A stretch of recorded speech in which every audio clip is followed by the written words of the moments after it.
Ingat 4 amalan ni, jangan tinggal setiap hari.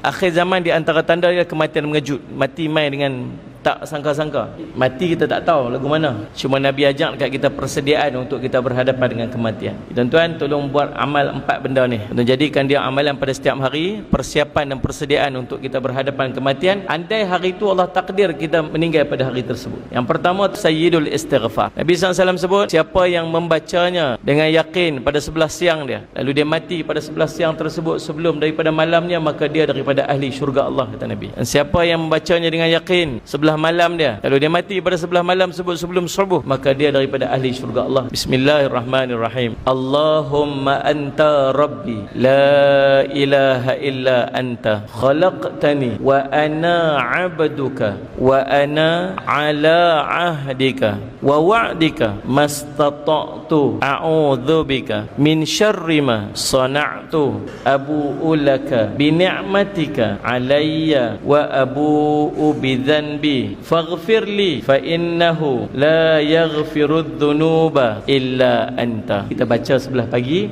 untuk cover sebelah siang tu, baca sebelah malam untuk cover sebelah malam sampai subuh tu, insya-Allah.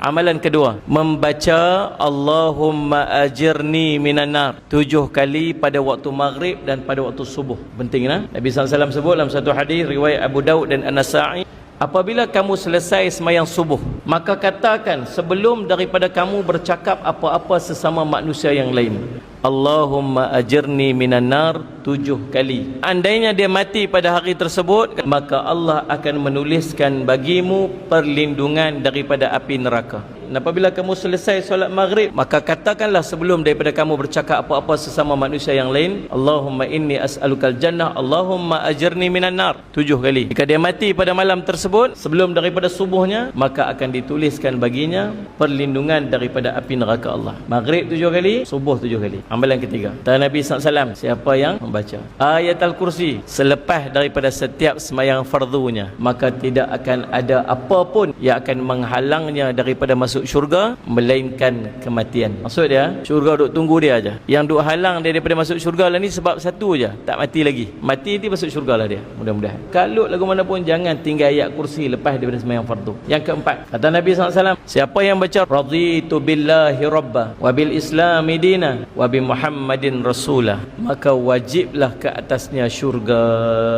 Ingat 4 amalan ni, jangan tinggal setiap hari. Nak mudah tuan-tuan buat, lepas sembahyang subuh tuan-tuan buat 4-4 ni siap-siap.